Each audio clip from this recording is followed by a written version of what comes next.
property was posted by Mr. Stack on December 22nd, 2016. Property notices went out on December 29th to Apex Energy and to Top Shop Manufacturing, and was published legally December 28th and January 4th in the Penn newspaper.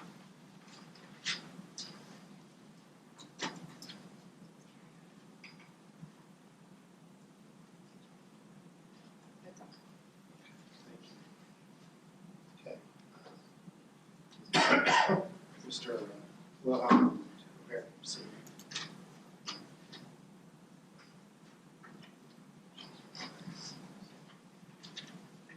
Mr. Sweeney, I believe, or Mr. Hess is telling me that the notice that might have just been read was the Backus notice. Well, they were all three advertised for at the last same time. Saturday. Fair enough. To continue. Yeah. Okay. I'm just listening to my client. Okay. These were all scheduled for last Saturday, but I understand things will continue.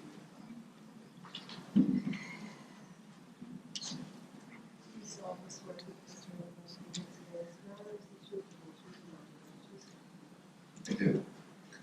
Mr. Hess, would you please state your name for the record? Chris Hess, Who is your employer? Apex Energy. What is your job title at Apex? I'm the General Counsel and Vice President of Land and Business Development. What are your job responsibilities at Apex? I oversee the legal function for the company as well as regulatory reporting and compliance and land and land title. Chris, could you briefly describe Apex's operations in Westmoreland County?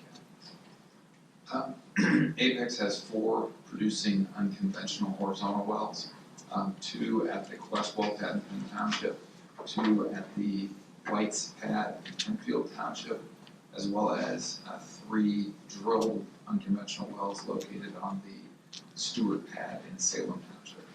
And has Apex drilled wells outside of Westmoreland County? Yes, Apex has also drilled a single horizontal unconventional well in Sugar Creek Township in Armstrong County. Are there other producers in Westmoreland County?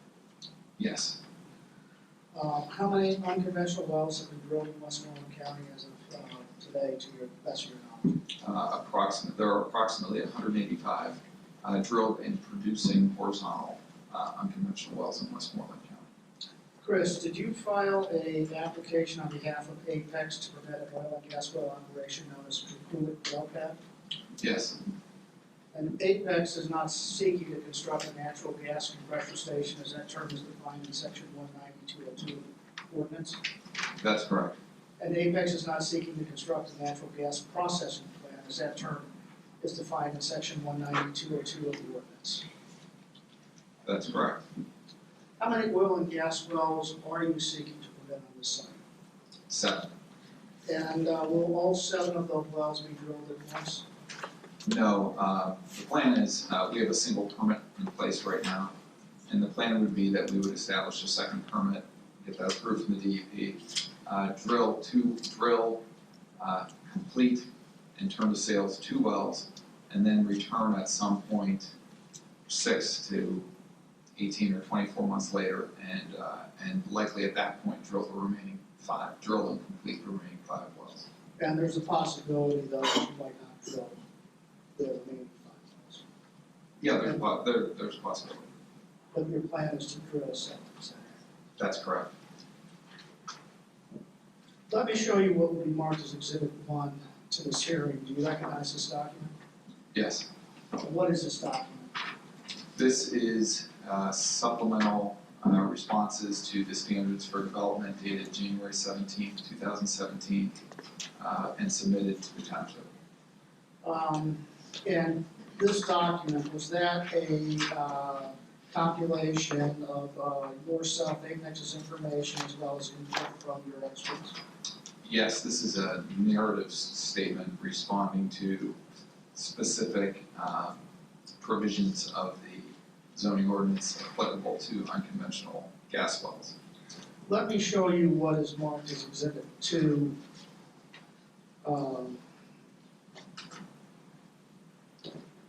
to the, actually, let me go back. Let me ask you a question. Did Apex review the pending ordinance prior to filing the application? Yes, we initially filed an application in November of 2015 under what was then a version of the pending ordinance.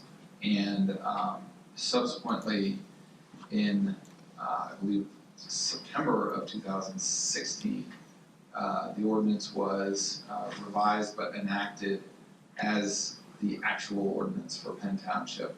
And these revised responses were supplemented with respect to the ordinance as it now stands. And turning to Exhibit 2, do you recognize this document? Yes, What is this document? this is a secretary's certificate prepared by me. In addition to being the general counsel, vice president Lane, I'm the corporate secretary for Apex. So I prepared this document. And could you trace for the board how Apex holds the leasehold interest to hold the development area? Yes, Apex is the successor in interest to a company called Dorso LP. And Dorso LP assigned a lease between Dorso and John Z. Drakulic and others as lessor and Dorso as lessee to Apex Energy. And you're both the successor in interest to that lease as well as to a surface site agreement, is that accurate? That's correct. The lease also contained a surface site agreement, which was separately reported.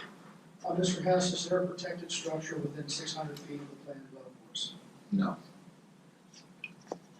Are you in a position today to, regarding your permits to drill wells? To drill a single well, we have a single well permit issued by the DEP as well as the ESC GP2 permit issued by the DEP for the Drakulic well pad. Let me show what would be marked as Exhibit 3A to this hearing. You recognize this document? Yes, What is this document? this is a copy of the ESC GP2 that was issued on December 3rd, 2014 by the DEP to Apex Energy. And let me show you what is going to be marked as Exhibit 3B to this hearing. Let me show you that document. Do you recognize that document? Yes. What is this document? This is the single Drakulic Pad 1H well permit issued by the PADEP to Apex on November 18th, 2014. Mr. Hess, you were present at the testimony on January 12, 2017 on the application. Obviously, you've been in these hearings Saturday, Wednesday, and today. Dr. Sahu mentioned that the DEP is considering potentially moving to a permitting structure and away from exemption 38, although that hasn't been done yet. If that becomes a requirement, you will comply with obtaining that permit prior to construction, is that accurate? That's correct. We would, if it is a new permit requirement, we would be required to have that. And you would agree as a condition of special exception approval to provide Penn Township the requisite third-party permits prior to construction? Yes. I'll show you what has been marked as Exhibit 4 to your deposition. Do you recognize this document? Testimony. Yes. I keep saying that, but I keep wanting to say deposition. I apologize for that. This is my client pointed that out to me, so I clarified my comments. Do you recognize this document? I do. What is this document? This is a letter from you to Penn Township, Alex Graziani, the township manager, and John Sweeney, the solicitor for the zoning hearing board, with respect to the Drakulic application. And what is this document doing? This document sets forth the conditions by which Apex has agreed to abide and comply with as part of its application and development of the Drakulic pad. And as we sit here today, because I'm not an officer of Apex, do you ratify and confirm that as an officer of Apex, Apex will agree to these the imposition of these conditions if the board should so grant approval of this application. Yes, and I personally authorized you to send this letter on Apex's behalf. Mr. Hess, let me show you what is going to be marked as Exhibit 5 to this hearing. Do you recognize this document? Yes, this is a consent judgment entered in the United States District Court for the Western District of Pennsylvania, civil action number 16-759, Apex Energy versus Penn Township et al. And turning, if you will, to paragraph 9 at page 13 of the stipulation. Yes, You would agree with me that Apex is agreeing to accept, the conditions that Apex is agreeing to accept satisfy subparagraph C, D, F, G, H, I, and J, correct? that's correct. Mr. Hess, looking at subparagraph A, you have already testified that Apex will provide all necessary third-party permits prior to construction and drilling of the well, and in fact, have complied with that by already producing certain permits if you obtain. Is that correct? That's correct, and we would provide any future permits that are obtained. And Mr. Hess, looking at subparagraph B of the consent judgment, Apex hired Brian Sturm. He, following inspection of the Peterson well pad in Armstrong County on February 1st, 2016. And by the way, they reviewed casing, is that correct? That's correct. And they reviewed fluids management, is that correct? That's correct. And they reviewed pollution prevention, is that correct? That's correct. And as a result, did they have any comment with respect to Apex's pad? Yes. The remarks note, quote, "This well is tagged in the introduction, period. The wellhead equipment, production unit, tank battery, dikes, and location equipment look good, period. Note, colon, I would like to commend Apex for the very neat appearance and safe setup of everything staged and set up on this well pad, period. It is one of the nicest that I've seen, period," close quote. And Mr. Hess, you have testified, I think, previously, I'm going to raise it again here, that as part of the consent judgment, you have already spoke with experts on the sound rules, is that correct? That's correct. And you have also spoke with experts on the noise monitoring, That's correct. and you have also spoken with experts regarding the ear monitoring, is that accurate, been contacted by Eric? That's correct. And you have also contacted, I believe it was the school district, and the school district has referred you to its contractor for bus routes, is that accurate? Yes, I contacted Penn School District and was directed by school district administration to their transportation contractor, which is a company known as First Student. And then I subsequently spoke with the lead dispatcher for First Student about bus routing and that information that we would provide as part of our development. So suffice it to say, Apex is already taking steps to comply, should this board grant approval of the application to satisfy the conditions prior to construction. Yes. I have no further questions on this witness. Mr. Hamilton?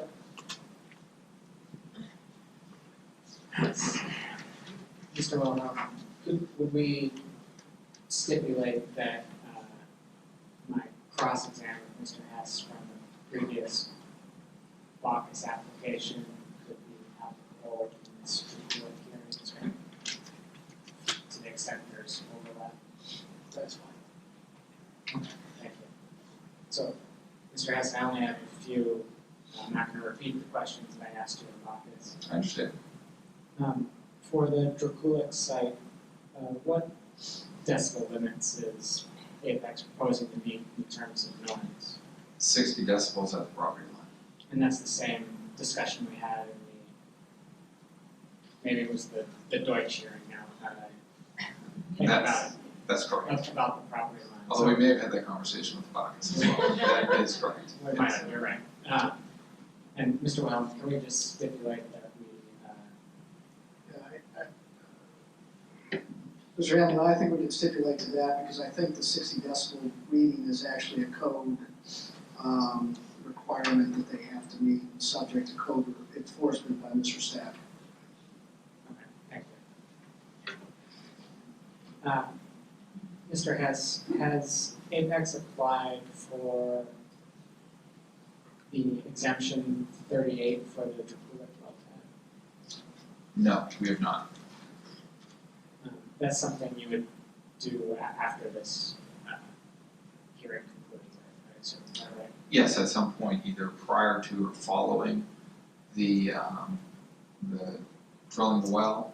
Typically, you file that with the DEP generally after you drill the well. I am not aware of any circumstance where any unconventional well has been denied an exemption 38 classification within the state of Pennsylvania. But that is typically, it's either at the same time or just before or just after you drill the well. Thank you. And Mr. Hess, you had mentioned previously that DEP relies on those same TCEQ emission factors. Can you point to a regulation or standard where DEP states that they rely on those? No, I cannot. They, and my statement is based upon that's what we submit to the DEP, and it is accepted by the DEP. Okay, thank you. And Mr. Hess, you had also mentioned for the Drakulic testimony about DEP inspections on the well pad sites. DEP does not inspect for compliance with local ordinances, is that correct?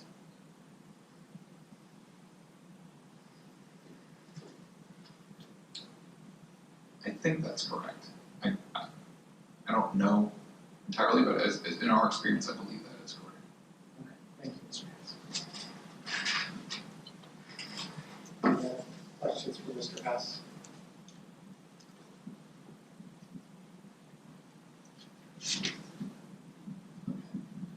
Thank you, Mr. Sweeney. I'm going to return or cede the microphone to Ms. Wozniak, who is going to bring Ms. Parker up.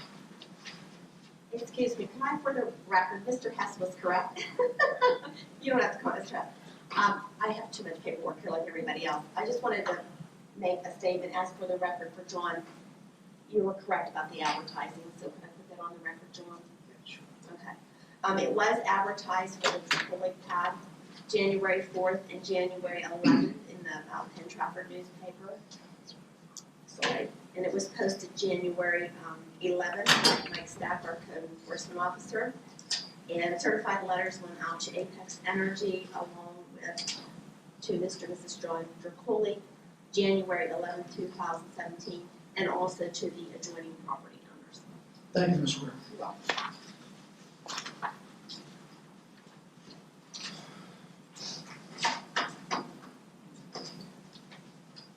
Good afternoon. My name is Brittany Wozniak, and I would like to call the board partner to the stand. Please. Do you solemnly swear that this will investigate this witness matters which may not be related to yourself?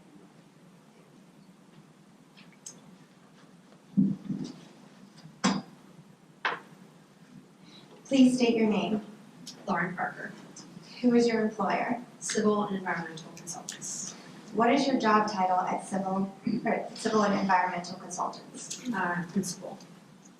Do you hold any professional licenses? Yes, I'm a licensed professional engineer in Pennsylvania. How many oil and gas well sites have you designed in Pennsylvania? More than 150. Are you aware of Apex's application seeking special exception approval to permit the Drakulic well pad? Yes, I am. What has been your role or responsibilities for the Drakulic well pad? I'm the licensed professional engineer who designed the site plan, the erosion sediment control plan, and the post-construction stormwater management plan. And did you certify those designs and plans as a registered Pennsylvania professional engineer? Yes, I did. Let me show you what we marked as Apex Exhibit 8 to this hearing. And do you recognize this document? Yes, I did. And what is it? This was a site plan that I prepared for the project. Please explain to the board the design features for the Drakulic well pad. Sure, so the access road to the well pad is off of First Street, and it is approximately a little over 1,000 linear feet long. It takes you up to the well pad itself. That is 325 feet by 500 feet, and additionally on this site there is a tank pad. And do any of the design features minimize the environmental impact of the project? Well, on this site, the well pad itself is a little bit narrower at 325 feet wide, and it just fits better given the site topography. Is there a tree line between the well pad and the protected structures? Yes, there is.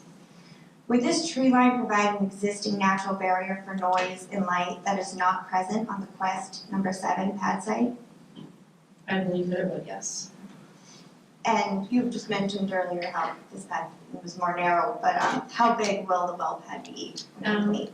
So it is 325 feet by 500 feet.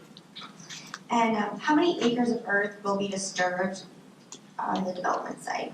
17.2 acres. Will any earth disturbance occur in the 100-year floodway? No, it will not. Will any earth disturbance occur within 50 feet of a stream? No. Will any pond, watercourse, or wetland be disturbed in the construction of this project? No. Will any drilling or production operation occur within 200 feet of a property line adjacent to the development area? No. Will any drilling or production operation occur within 600 feet of a protected structure? No. Does the design meet all the dimensional setbacks and yards that are applicable to the development in the mineral overlay district? Yes, it does. Does the design of the use meet the height requirement applicable to the project? Yes, it does. Okay, now we're going to turn to Apex Exhibit 9. And do you recognize this document? Yes, I do. And what is it? This is the post-construction stormwater management plan. Does, this is C300, does C300 show the site when the Drakulic well pad is complete? Yes, it does. And please explain to the board the significant features that C300 shows. Sure, so this is after, as Brittany said, the wells were put in production, so a significant part of this, you'll notice, we'll see it when we move on to the next exhibit as well, but I previously mentioned there was a tank pad on this project. When the wells go into production, that tank pad will be removed and restored back to a meadow grass condition. The other significant features on this plan that are shown are the post-construction stormwater DMPs themselves. We are proposing a wet pond adjacent to the well pad, and at the bottom of the access road, we are proposing a detention basin as well as a proposed infiltration berm. And these controls, as we've heard in previous projects, work to control the rate of runoff as well as mitigate the increase in the volume of runoff associated with the project. Thank you. So if you don't mind flipping to the next one, this will be marked as Apex Exhibit 10 to this hearing. Do you recognize this document? Yes, I do. What is it? This is the erosion center control plan. Okay. And will you please show the board the proposed location of the vertical well bores? Yes, so these are located in 2 rows and then 1 well by itself. Mr. Hess previously testified that there will be 7 wells. At the time we had originally submitted this, I had shown 11, however, there will only be 7. And in your professional opinion, would the DEP's input on the final location change any of your opinions if the township setback requirements are satisfied? No, it will not. Ms. Parker, are you aware that Apex submitted an application for preliminary land development approval? Yes, I am. In that process, are Apex's application materials reviewed by the township engineer? Yes, they are. And has the township engineer represented that the site plan, the erosion and sediment control plan, and stormwater management plan meet the requirements of the township code? Yes, they have. Now, let me show you what is marked as Apex Exhibit 6 to this hearing.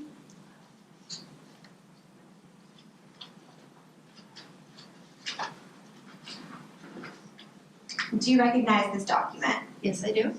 What is this? This is the preliminary conditional approval. Is the commissioner's preliminary approval of the land development, is this, yes, never mind. Fine, yeah. So I have no further questions. Mr. Hamilton?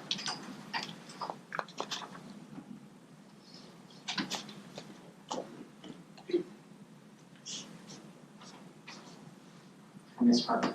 I have two very brief questions for you. You mentioned this, I think, but the total disturbed area for the site, what is that? 17.2 acres. And that includes the well pad and the access road. Does that also include any stormwater control Yes, features? anything, any earth that will be disturbed for the project is included in that limit of disturbance. Ms. Parker, you also testified that the tree line would act as a noise barrier. Correct. Have you conducted any modeling to come to that conclusion? No, I'm not. Are you a noise expert in any way? I'm not.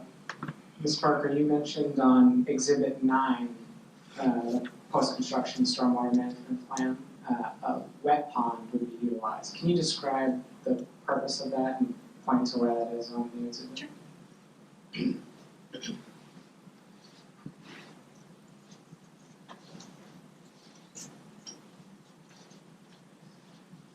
So, the wet pond is, we'll say, directly west of the well pad itself. And it contains a forebay, which is an area that's somewhat shallow. It's where all of the water first comes into the facility, and it's where sediment or can drop out, or anything that may be associated with it. I have previously testified that there is not expected to be sediment because this site should be stabilized when this is installed. However, it's just an extra precaution because a wet pond functions that it has a permanent pool of water standing in it. And it's a standard BMP in the Pennsylvania Stormwater BMP manual. Thank you. Ms. Parker, you also mentioned that there's a separate tank pad. Can you point that out? Just for purposes of the record, that last bit of testimony was looking at Apex Exhibit 9. And which exhibit are we looking at now, Ms. Parker? This is 10. Thank you. And sorry, you were going to point out The the tank separate pad. tank pad. Yes, so the tank pad is located on the southwestern corner of the well pad itself. And it is identified with a note on the drawing, and it's approximately 263 feet by 198 feet. And did you say that's only there temporarily? That's correct. And just to be clear, at what stage of the development process would it be there? This will be constructed with the initial construction of the well pad, and it will be there, and Mr. Long can testify a bit further as to the purpose of this tank pad, but I anticipate that it would be there through the drilling and completions phase, and then when the wells go into production, it will go away. And is that included in your overall assessment of the disturbed area? Yes. Thank you, Ms. Parker. Does the board have any questions for Ms. Parker? I have a question regarding the disturbed area for this project. Have you done similar type work for development plans? Yes, I have. In your opinion, if the landowner would opt to put a housing plan in here, what would be the total disturbed area for something like that? I really wouldn't be able to speak to that because Worse than this?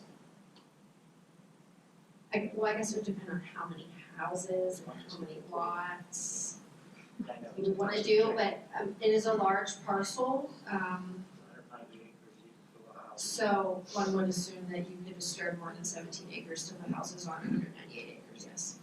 More than likely, once this goes in, that 190 acres will stay as it is. Meadows, fields, whatever it is.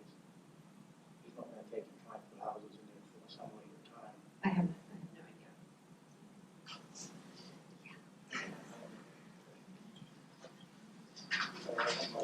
On exhibit 6, which is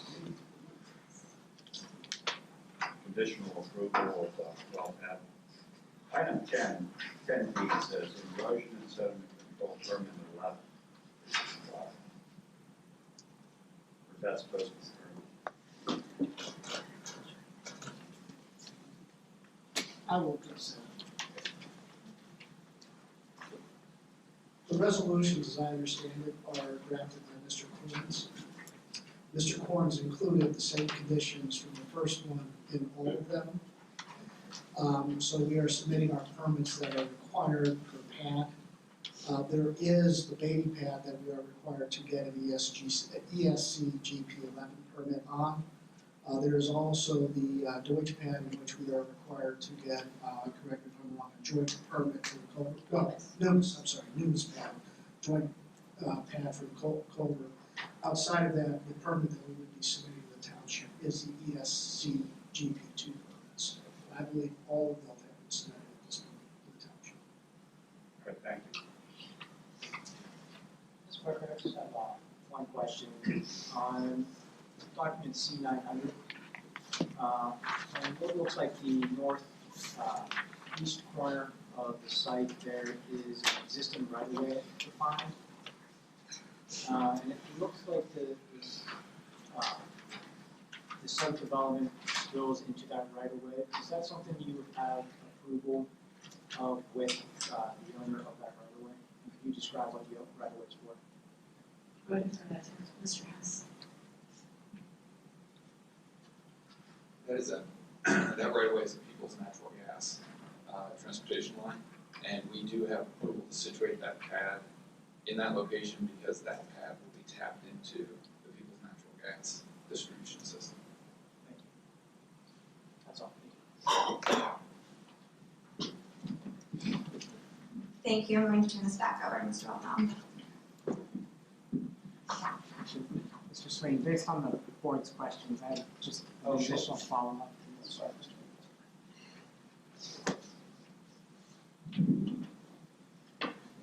Ms. Parker, you had testified that the setback distances are, as shown on the exhibits that you presented, are currently being met. Is that correct?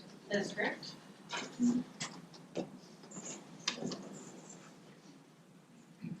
That's the SP03 diagram. Exhibit 9. Exhibit 9. Thank you. Exhibit 8.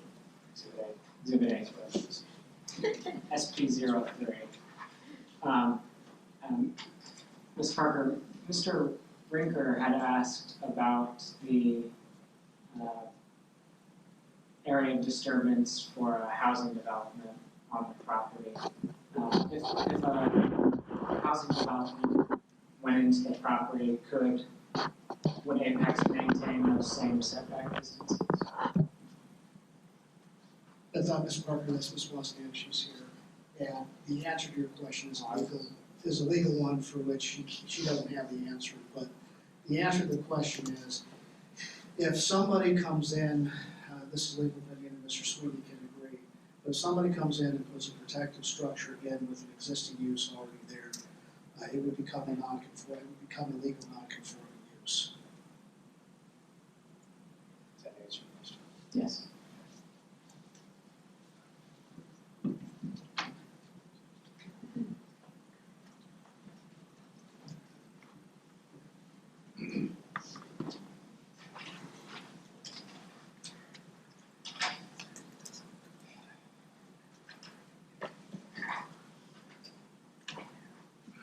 I would like to call to the stand Ed Long.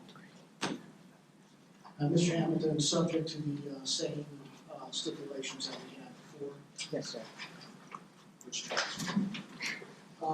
Mr. Long, I believe, is Bacchus.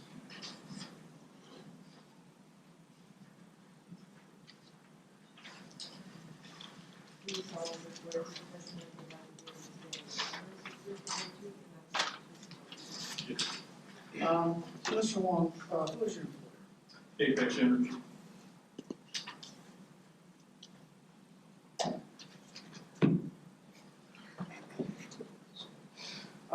What is your job title at Apex? Chief Operating Officer. What are your job responsibilities at Apex? and manage all the operations, which would include the construction, drilling, and production. And you have managed all of Apex as well as this point, is that accurate? That's correct. And what type of gas do you expect to produce from the Drakulic well pads? This will be dry gas. And where would, what's the depth to which you'll be going with the Drakulic well pads? It'll be about 7,500 feet. And will you use the same drill and completion methodology on the Drakulic well pad as you would on the Glacier? Yes. And you testified at length to barriers, well, actually, let's do it this way.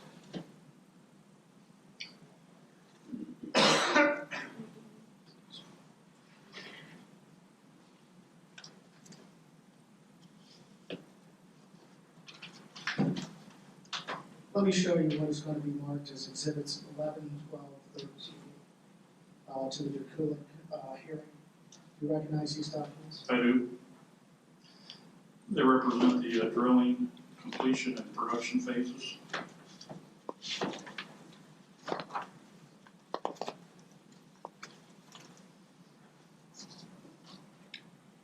And are these pictures of the Quest well pad site? Yes, they are. And with respect to the operations that are being shown in each of these pictures, would you anticipate that the operations would be substantially similar on the Drakulic well pad site? Yes.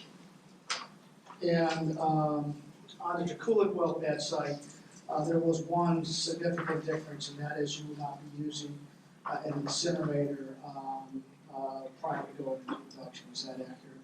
That's correct. A combustion incinerator, is that correct? That's correct.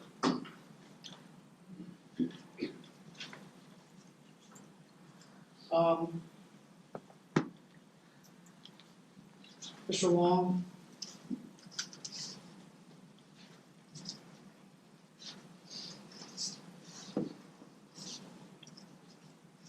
Going to the well bore and case diagram. What is, you said, you testified earlier, the depth is 7,500 feet vertical before you go horizontal. Can you go through the casing diagram and program that you anticipated for the well pad site? Yes, as we drill these wells, we typically start with a large hole, large casing, and work our way down, which is reflected in this diagram. We'll have 5 strings of casing, steel. 4 of those strings will be cemented to surface.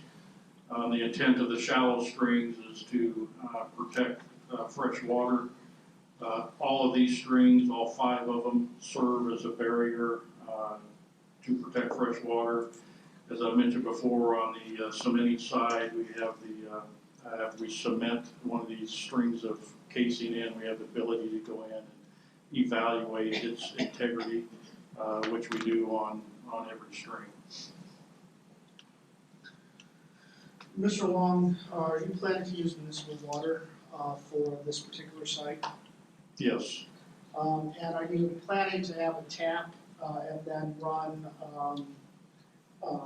lines up to a tank on the site, is that right? That's correct. And that is one of the above ground freshwater storage tanks. You're going to put one of the, for lack of better terms, I think we use it as a technical term in this, swimming pool type tank. That's the tank pad that you're referring to. That's correct. And then you will of course have these freshwater tanks that have been referred to in completion and also in the production stage as well. That's right. That's correct. And the use of the municipal water, that eliminates roughly 2,500 to 3,000 trucks per well. It does. And that's per well. That's per well.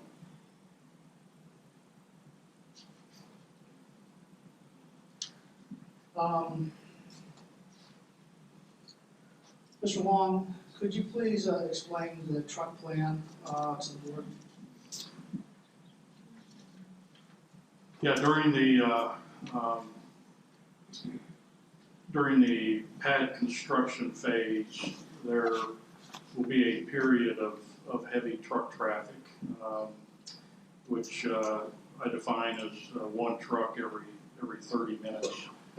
These trucks haul rock from a pit or a quarry. We will have, and it lasts for about 10 days of the 45-day construction period. We'll have a traffic coordinator on site that will manage the flow of those trucks, who is his responsibility to stage them out appropriately, to communicate with the quarry, and make sure that the truck traffic flows without the need of staging. Additionally, during the completion phase, another period of heavy truck traffic, which I define as a truck every 30 minutes. We'll have a traffic coordinator on location that is in constant communication with the trucks. And again, his job is to make sure that these trucks are staged appropriately. And in the unlikely event that these trucks need to be staged, we have various staging areas that keep them off the public roadways. And to this point, we haven't had to use that, but that is available if we need it. And did you have the public staging areas, for example, on the Salem pad as well as West Drive? Yes.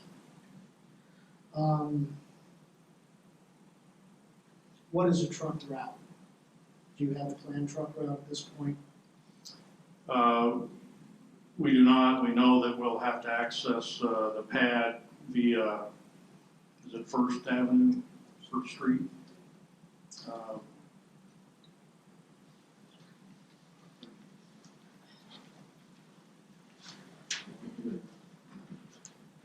Yeah, we do not have an officially issued truck route by PennDOT, but we have contacted them. They've indicated that they will be routing the traffic down Route 130 onto First Street, which is the location of the pad. No further questions at this time. Mr. Hamilton?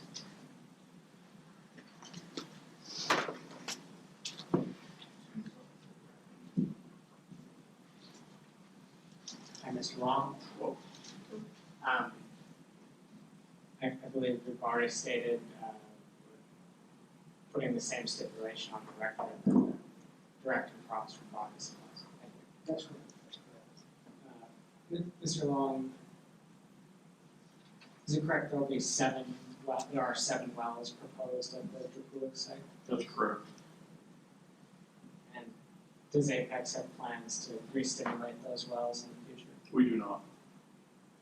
And regarding Exhibit 14, the casing diagram, what is the purpose of that, the top casing there, the 20-inch conductor casing? It's set at, it's set at 50 feet, which protects some of the shallow groundwater. Do you know what the depth of groundwater is at the Drakulic site?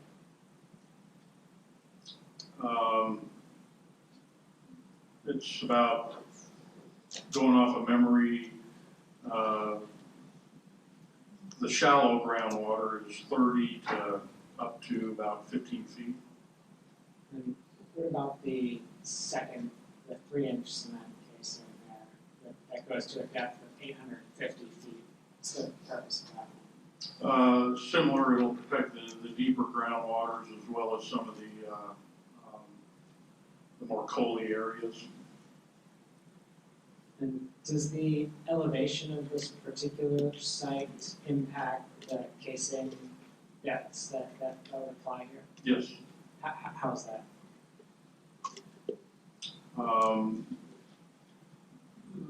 The higher the elevation, the higher your ground level, the deeper you have to set your casing. As you drill on a hilltop versus drilling in the bottom of a valley, your casing depth will adjust accordingly. Because The aquifers remain about the same level. So the depths you provided in Exhibit 14 in your testimony are general depths. You haven't calculated the depths that would go to the Drakulic site specifically, is that right? Yes, we have. And they've been provided as part of the well permit and the materials? No. No, okay. Mr. Long, would the amount of water, fresh water required for the Drakulic site be similar to that required per well for the Bacchus site? For the fracture, for the completion? That's right. Yes. And for the various stages of site development, drilling, completion, would the vehicle traffic per well be similar to that of the Bacchus site? Yes.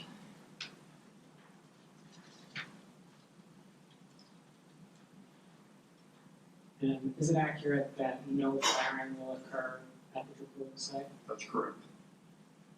And your responses regarding wastewater and hazardous waste storage would be similar to or the same as the testimony provided in Bacchus, is that right? That's correct.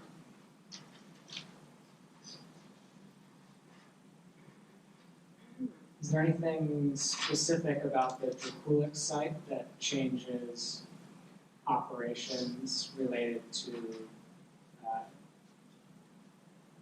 normal construction activities and the dust, fumes, vapors associated with that? There's not.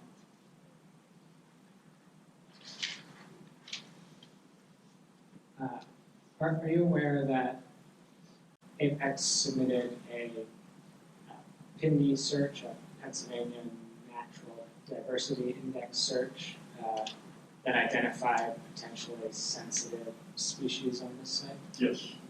And how does that change Apex's operations on the site? Does that change their operations? It potentially does, depending on what the PIND hits are, or what the results of that survey is. And what were the results in this case? I don't know. So you're not sure whether that has changed the operations on site here? No, I don't know what the results of that PIND search was. There was a small ground covering that showed up as part of the PIND search when we were designing the site, and it shifted as a result of that PIND hit. We shifted the pad to the northeast of the Drakulic property and away from what was shown as the potentially impacted area. That was a seasonal hit though, so you have to go out and do a physical identification as to whether it's there or not in that affected area. But rather than have to go out and do that, we simply moved the pad out of that potentially affected area. But we still had to submit the PIND hit to the DEP as part of our permit.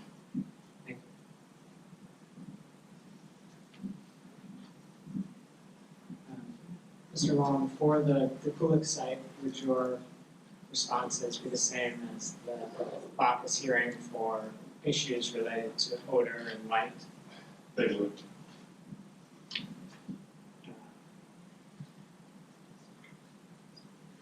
I won't continue to ask you about the noise issues.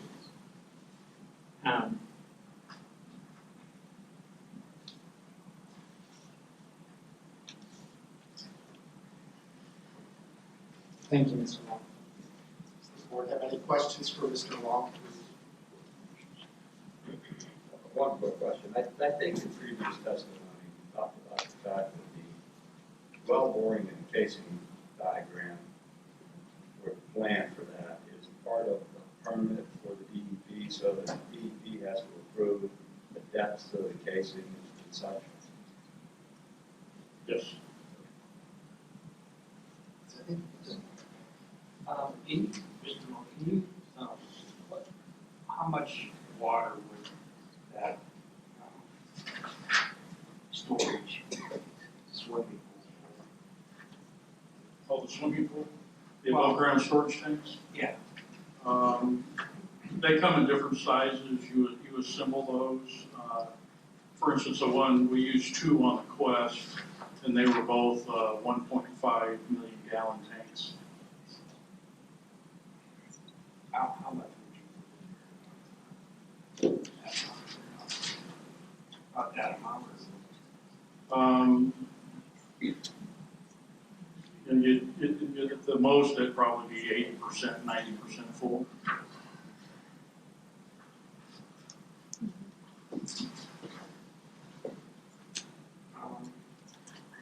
And this area where, I guess, was there gonna be a pond, right pond? Is that line prior? Ms. Martin will testify to that as well. Is there a lining that goes before the water sewer? No, typically, if a wet pond usually is able to just be sustained with the surface water that comes to it. If necessary, we'll put like a clay, just from on site, typically we can find enough clay that we can just line it with clay to help maintain that permeable water, but there's no, like man-made liner that goes in there.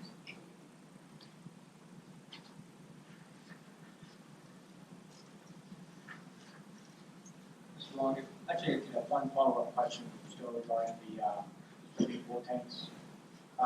Is the purpose of the tanks so that you're not pulling a continuous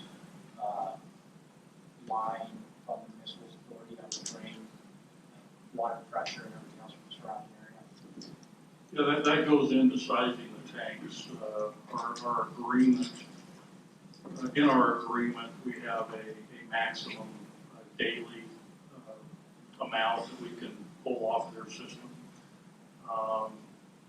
And so we calculate that based on the amount of water we need and how quickly we'll be pumping that water to determine the volume we need prior to starting. But it's usually gonna be on the order, here it'll be on the order of 1 to 2 of those big tanks.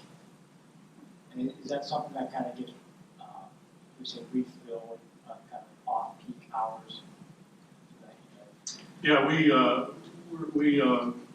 have discussions with the municipal water authority daily.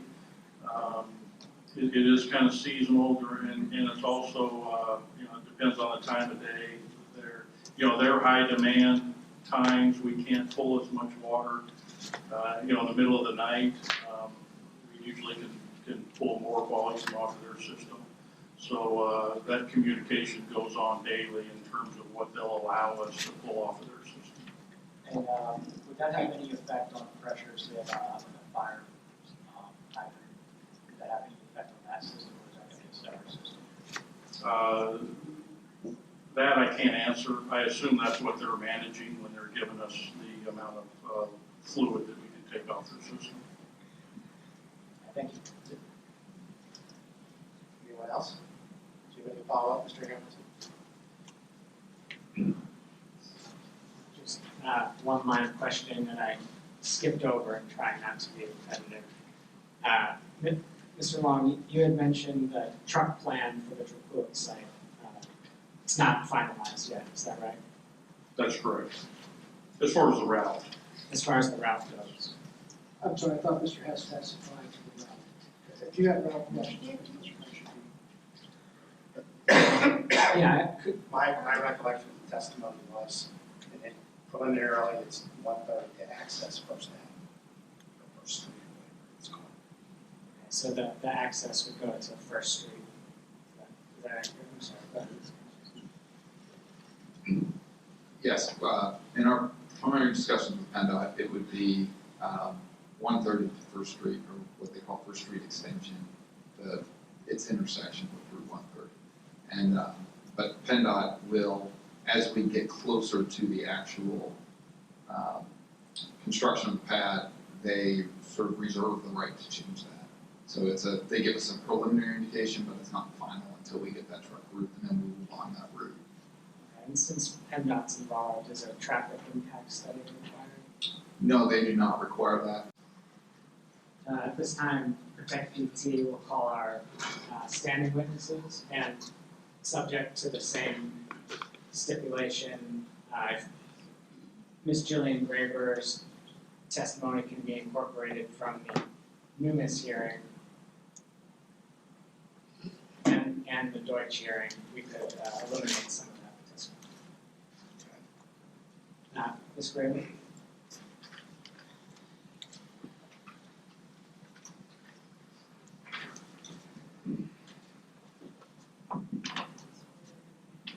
Yeah. These all these were testimony of my Ms. Graber, specific for the Drakulic well pad, have you evaluated how many Protect PT members live within a mile of the proposed pad? Yes, How many is that? 17? And Ms. Graber, specifically for the Drakulic well pad, have you or Protect PT provided, have you provided comments to the DEP related to this proposed well pad? We have for this one in the Deutsch. And Ms. Graber, is the document I'm going to hand you a copy of that letter?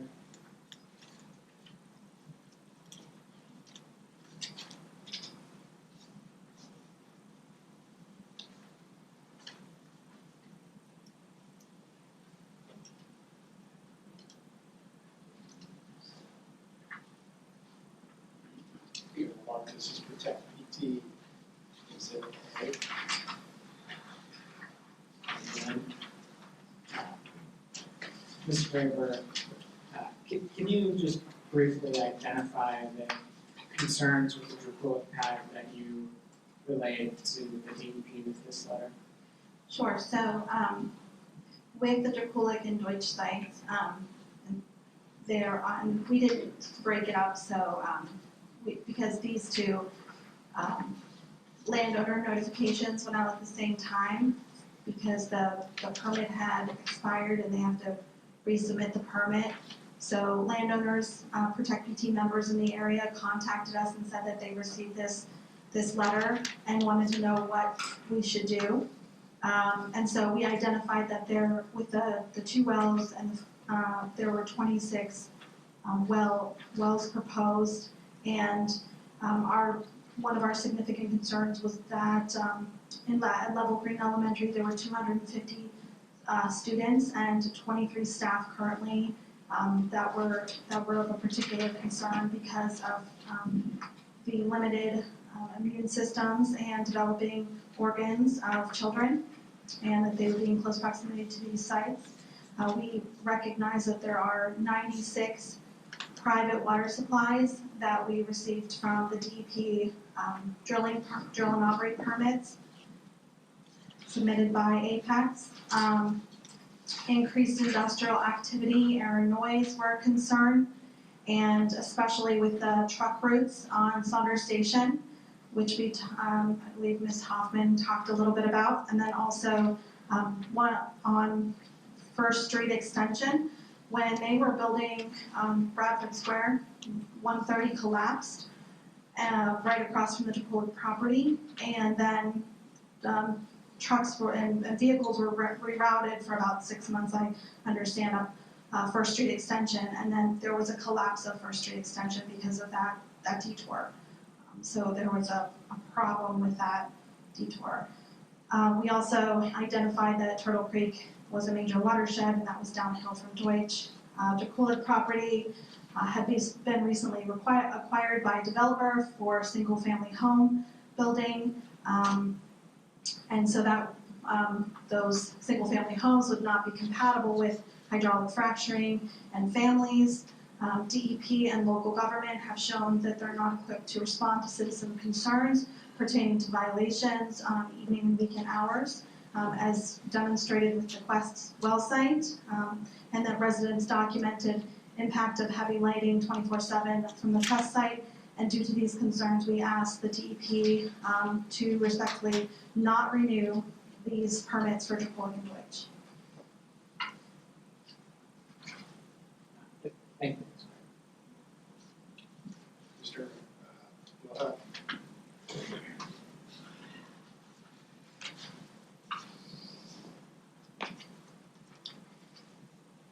Mr. Graber, you testified that there are 17 Protect PT members within a mile, is that correct? That's correct. How many of the members live in Penn Township? Off the top of my head, I'm not exactly sure. I would have to say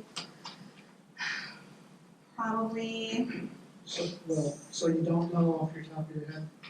no, I could And estimate. you didn't actually bring that information here today, so you could tell the board whether or not these 17 people will reside within the township or reside outside the township. So I could pretty easily pull it up on my computer, given a few minutes.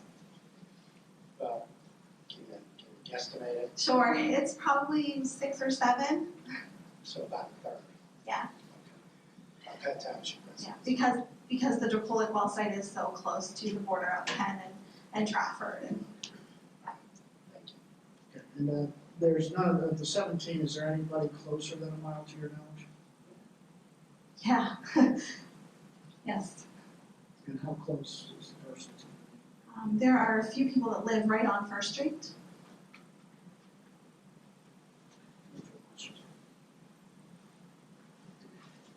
you? Thank you, Larry. Do you have any questions for Ms. Braver? Ms. Berger, did you get a response from the DEP to this one? No, I did not. Mr. Hess, has the DEP renewed the permit yet, or? We've not been issued the DEP permit renewal yet, but we filed that prior to its expiration. There's some implication that it had expired. We filed the renewal prior to the expiration. Typically, it takes about 2 months, and then they'll backdate the renewal to the prior year's expiration date. So this one, I think, is like a November 18th date, I believe, and we would have filed that prior to that date. And then what happens, the DEP will issue that sometime in the end of January, beginning of February, and then, but it'll be marked effective January 18th, 2016. So they backdate the reissue. They just issued the permit, or is there another comment period at that time? They just, oh, I'm sorry. Like, is there something published in the Pennsylvania Bulletin that says they're intended to issue this permit? You know, I don't think it shows up in the Pennsylvania Bulletin or like the PPA register, although there may be just there's an issued list somewhere. I don't know where it shows up, whether it's the DEP website or the PA Bulletin, of just the permits that are issued. But I don't believe they open it up for a public comment period or anything like that. Thank you.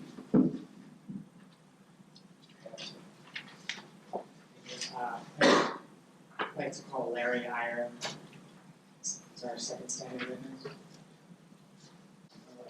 Larry. Yes, just call Larry Iyer. And I'll say that Mr. Iyer is a resident of Trafford rather than Penn Township. He's a member of Protect PT. He lives in very close proximity to the well pad. And I think his concerns are, should be taken into consideration by the board in their making their determination. Mr. Wilhelm? I mean, technically, standing is someone that resides in the township, even if they're in group parties, so I don't know if it's a proper party to testify for the board. And that would be my recommendation to the board. Certainly for the choose, but that's typically how it's arranged. So I think for him to have standing. How do you live, I'm sorry, let me do my cross first. Do you live on property that is adjacent to what this property? We're about a quarter of a mile away. But you gotta pick up. I'm sorry, I'm a quarter of a mile away. So about the development property. You're not on an adjoining. No, I'm a quarter of a mile away, that's all. I don't think he's, I'm sorry, Mr. Swain, I don't want to, but I feel like I have to. I don't think Mr. Ryer's a proper party for these proceedings. Well, I just would like to say a couple of things and that'll be it. I'm sorry, sir, you have to have standing to address the board, and that requires you to be a citizen of the township. But I pay a lot of taxes, and another thing too, it directly affects me because I live in Trafford. I It's understand. right beside me. The only two things I'd like to say. Well, I can't, let's just say two things. If the board wants to make a decision about this, my advice to you as the solicitor is the gentleman doesn't have standing to appear before the Does anybody want to make a motion to allow Mr. Iyer to give testimony? Well, a lot of times, the zoning hearing board, we have a little looser criteria. So I don't know, but based on the advice of our solicitor, we should take a motion off the committee. Mr. Sweeney, might I suggest, I still have my objection, and the board can weigh his testimony, That's whichever correct. way, and we can. Mr. Wilcox, just allowing us to put it part of the record in the court and take it in court. So if you want to go ahead and address this. Mr. Iyer, I just swear to swear. Yeah. Thank you very much. Do you solemnly swear that the testimony you're about to give today in this matter is the truth, the whole truth, and nothing but the truth, so help you God? Mr. Iyer, can you say and spell your name for the record? Sure, it's Larry's my first name. I'm sorry. I'm not used to using microphones. Okay. Larry's my first name and Ear's my last name, IRR. It's an Alsatian name. Mr. Iyer, what is your address? It's 114 Coventry Court, Trafford, PA. And are you a member of Tech PT? Yes, sir. And do you know how far you live from the proposed Drakulic well pad? 1/4 of a mile. And approximately when did you move to your current address? May 20th, 2016. And when you moved there, did you, Oh, 2010, I apologize. and when you moved there, did you consider what the neighborhood would be like? Definitely. I envisioned a beautiful neighborhood like it is, with beautiful children, quiet, little traffic. And do you expect your quality of life would change if this well pad is approved? I'm very much concerned, yes. And are you concerned about traffic? Yes, I am concerned about traffic. Can you tell us in more specificity what your concerns are? Jillian addressed out the tables, or each table reflect EMR's analysis of what would happen if materials spilled on site. And materials, I guess, and that's related to the volume of materials on site. Tank of certain volume for this particular type of material. So I think what's happening with these tables is we're saying, okay, if I have a 1,000-gallon tank of methanol, when I spill that tank, whether it's on either one of the well sites, it's 1,000 gallons of methanol, and here's the emissions from that particular tank. I don't think it has to do much with the number of wells unless the size of the tank changes. Is that a correct assessment, Mr. Chairman? Because the numbers are the same. Okay, so it goes back to the process of how the well pad is constructed, how the drilling is done, and then also through the production phases. If you look at the table 1 at the very end of the report, the list of chemicals that would be utilized and then stored at the site, the storage is a key component of this process, which is very limited amount. I think Mr. Long provided testimony that the chemicals stored at the site would be 24 to 48 hours max. That's it. So when you go from one well to the second well to the third well, the volume of material is still that very small material because of the way it is delivered and then utilized at the site. So when you look at the tables, it is not an additive. Just because you have, in this case, say 7 wells, it's not an additive volume of material, therefore you do not have an additive amount of emissions or a total amount of material that, say, could potentially come out of containment. So the way I thought I described it is what you're saying, there's a certain size tank. I agree with that. Can I clarify? Sure. And as far as spills go, I don't have any problem with that. But commingled throughout this testimony has been exemption 38. Those are mass emissions. They are not spill related. Right. And those will depend on how much activity you have. Number of wells will matter there. So as long, because we've had blanket statements on exemption 38 as well, without any knowledge of how many wells, whether it's 11, 7, 4, 2, that will matter. Dr. Sahu, somewhat related to that, you now testified and provided reports for the Bacchus, Drakulic, and Deutsch applications. Have we kept track of how many wells are proposed between those applications?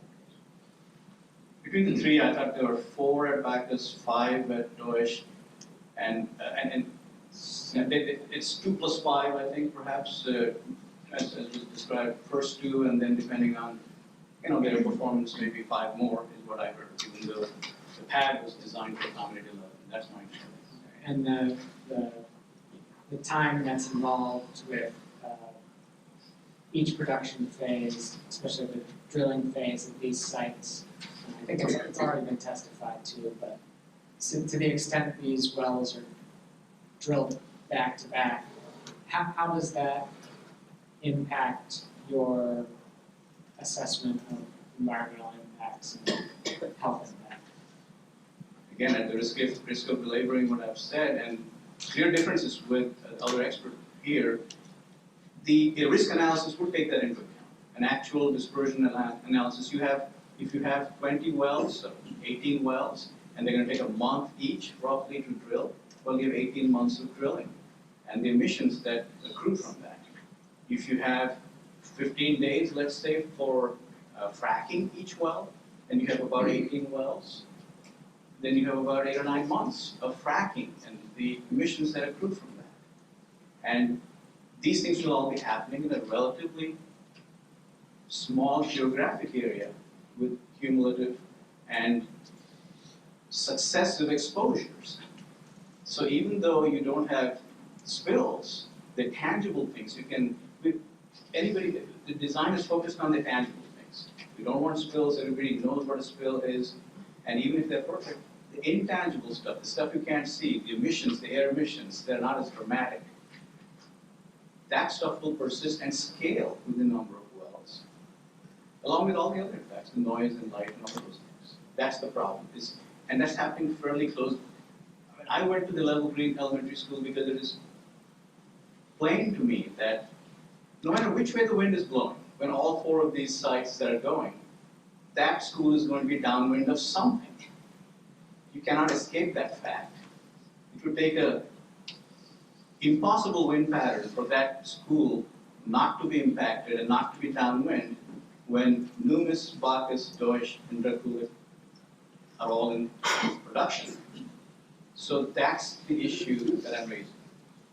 Thank you, Dr. Sahu. Any questions, Mr. Wilhelm? Are you finished, Mr. Hand?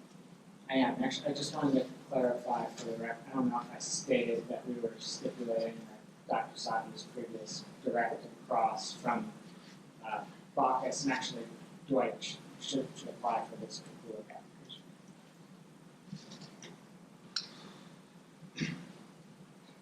So, Dr. Sahu, I'm a little bit confused. Could you tell me precisely how you feel that light and noise will scale if there's only one drill and a finite amount of light on the site? Well, the noise will scale because you have noise not just from the pad, but from activity going to and from the pad. There will be extra traffic of some type unless you're getting your stuff by drone into that There place. won't be per well, because what we've testified is to an aggregate for the properties, for the project site, correct, sir? That's what you heard. There's trucks for the construction stage. There is one construction pad. Sure, construction is, I understand. There is one drill rig that is brought onto the pad and drills all 5 for instance, in the Bacchus, all 5 wells, or excuse me, 4 wells, and then Drakulic would drill 2, then if they bring it back on, would drill 5. So can I stop right there? It's If I the can same answer? like, let me Okay, finish. sure. It's the same light sources on the site, whether they drill 1 well or 5 wells. Is that accurate? But the duration that the drilling will happen. Well, the duration is different than scale. But impact, to me, includes duration and scale. I don't know if you're splitting hairs. I wish I had hair to split with you. But I'll tell you this much. I'll tell you this It's much. the only thing I have. Well, you're entitled to it.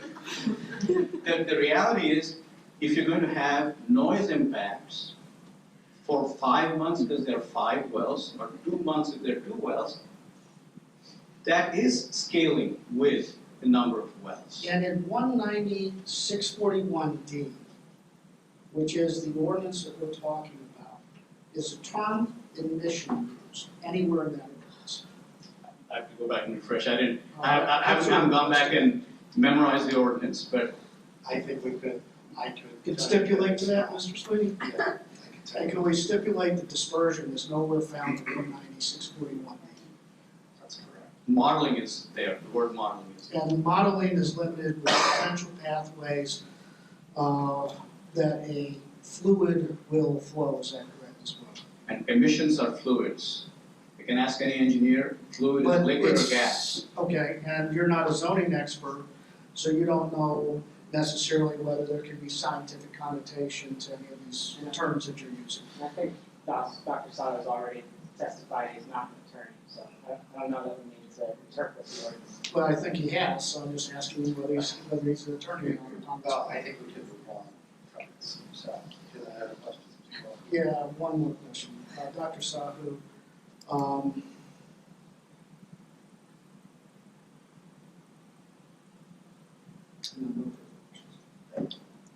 Any other questions from the board? I have one point here, that this is a document, I guess I can read from this is a DEP document.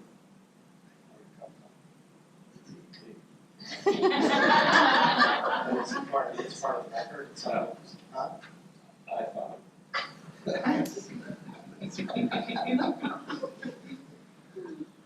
Go ahead. Okay.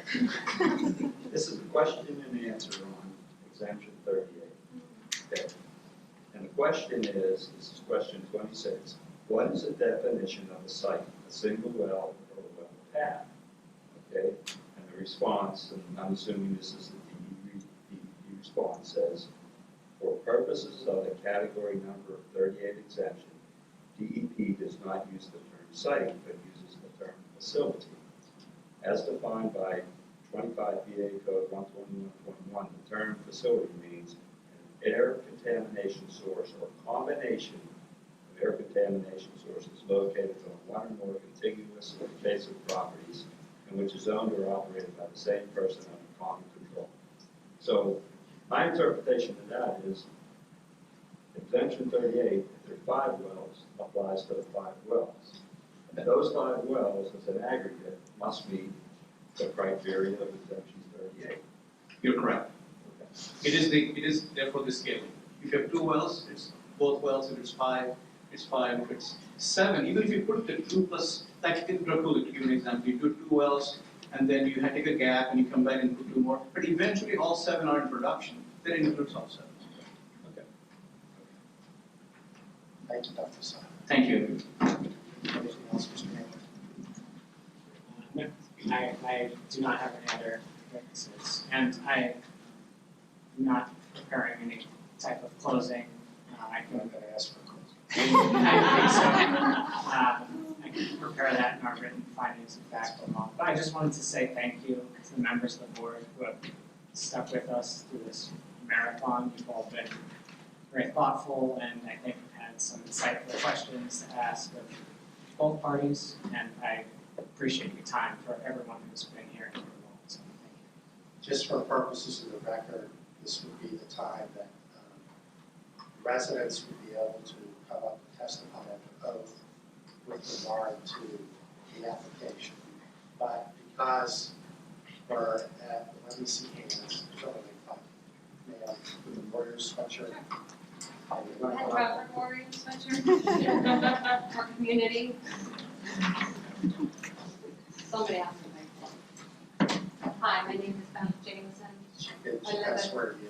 Raise your right hand. You solemnly swear to participate in what previously in this matter that you Is she should testifying or she just? nothing but the truth so help you It's just.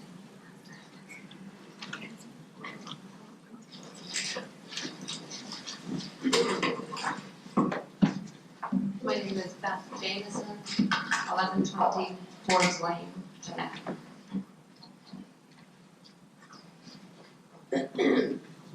I think that you don't have to be an expert to realize that the closer you are to a fire, the hotter it is. The closer you are to a natural disaster or a man-made disaster, the higher the impact is going to be on you. If a hurricane is approaching the coast of Florida, I sit here and think, phew, I'm so glad I don't live in Florida. I'm 1,100 miles from Florida. When the tornado hits Oklahoma, I say, oh, I'm so glad I don't live in Oklahoma. I'm 1,000 miles away. When the earthquakes start hitting Ohio, 135 miles away, I still am glad I don't live in Ohio. But it's a lot closer. So I know that I'm not a half mile away from the Deutsche Well pad or the Drakulic.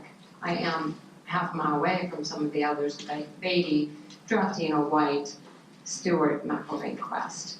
But imagine the 10 miles in this township that somebody somewhere is going to live close to a well pad because you're going to poke holes all throughout the township because of the mineral extraction overlay. All of a sudden, the distance becomes relative, right? It's 10 miles away. We're not 1,100 miles away from a hurricane. All of a sudden, you're just 10 miles away from something that could happen. I believe that everyone is impacted by this heavy industrial industry, not just the people that are paying taxes in this township, but those in the surrounding areas as well. People live in this township and work elsewhere. People work in this township, live elsewhere. People live in this township and work in this township. So those people will not only be breathing it on their own free time, but also whenever they come to work and dealing with the traffic. I know from where I live, and my belief is that we don't have a wall built up around Penn to keep the surrounding people out. We don't have a wall high enough to prevent air emissions from wafting over the perimeter lines from the well pads. I know that for the first time in 4, 5, 6 months, the rig is finally down at the Stewart well pad that I could see every night from my bedroom window. Yes, I have complained to DEP about the happenings at the Stewart pad because I see emissions coming from what looks like smokestacks that in all the hearings that I've been here, I've never seen Apex show anything that looks like a smokestack on their well pad. I don't believe the pictures from Quest are going to show what is actually happening at night. I have the pictures on my phone. I have lived through the extra wide truck traffic loads coming down Bouquet Road. I have lived the pipe that has fallen off and blocked the road on Bouquet Road. Life flight coming to land on the golf course because of something happening at the Stewart pad. It affects us. It affects us all, whether you're in the middle of Penn Township or whether you're on the outskirts, because there's so much of it. So I hope that you take that into consideration. And I think that just for the last thing that I'd like to say is that the pictures that Roxanne handed to you, Mr. Sweeney, of the children, I'm not sure what you did to them. I think maybe you just turned them over maybe, but I wish that you would hand them to each board member so that you can look at the faces of the children that are growing up here in Penn Township, that are playing on those playgrounds and outside, even at our schools at recess, that will be affected by this. Please look at those faces, because these are carcinogens that are, that won't show up in their lives and in their genes for years and years, and you don't know the effect. Please do that, because they are the next generation. Thank you. Do you have any questions? Any other Penn Township residents that wish to testify? Let the record reflect, with that, Mr. Chair, if you want to entertain a motion to close testimony on Drakulic. Have a motion to close testimony, Mr. Cook.